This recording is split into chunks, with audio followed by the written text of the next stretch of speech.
Daniel Defoe, Robinson Crusoe, Part 162. Fight with or attack the person he should find in the island, who was so kind as to send for them in order to their deliverance, but that they would stand by him and defend him against all such attempts, and wherever they went would be entirely under the subjected to his command, and that these should be put in writing and signed in their hands. How they were to have done this, when I knew they had neither pen nor ink, was a question which we never asked.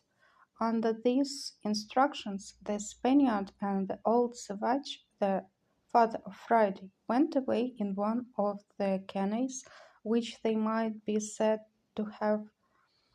come in, or rather were brought in, when they came as prisoners to be devoured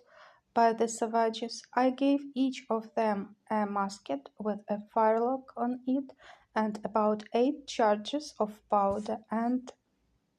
ball, charging them to be very good husbands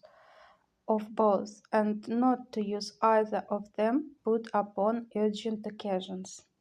This was a cheerful work, being the first measures used by me in view of my deliverance for now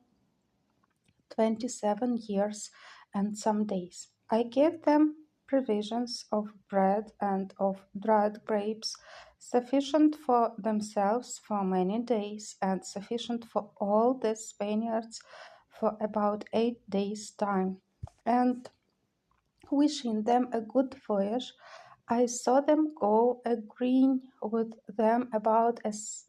signal they should hang out at their return, by which I should know them again when they came back at a distance, before they came on shore.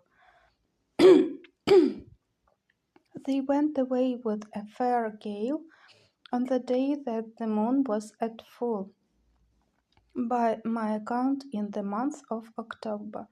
But as for an exact reckoning of days, after I had once lost it, I could never recover it again,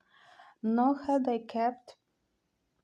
even the number of years so punctually as to be sure I was right, though, as it proved when I afterwards examined my account, I found I had kept a true reckoning of years. It was no less than 8 days I had waited for them, when a strange and unforeseen accident intervened,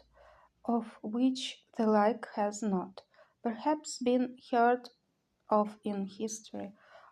I was fast asleep in my hutch one morning, when my man Friday came running into me and called aloud, "Master, master, they are come, they are come!" I jumped up, and regardless of danger, I went as soon as I could get my clothes on through my little grove, which, by the way, was by this time grown to be a very thick wood. I saw, regardless of danger, I went without my arms, which was not my custom to do. But I was surprised when, turning my eyes to the sea, I presently saw a boat at about a league and a half distance, standing in for the shore with a shoulder mutton sail, as they call it, and the wind blowing pretty fair to bring them in. Also, I observed presently that they didn't come from that side which the shore lay on, but from the southernmost end of the island. Upon this I called Friday in, and bade him lie close, for these were not the people we looked for, and that we might not yet whether they were friends or enemies. In the next place I went in to fetch my perspective glass to see what I could make of them,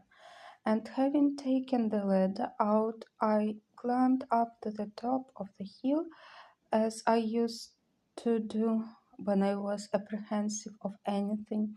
and to take my view the plain without being discovered.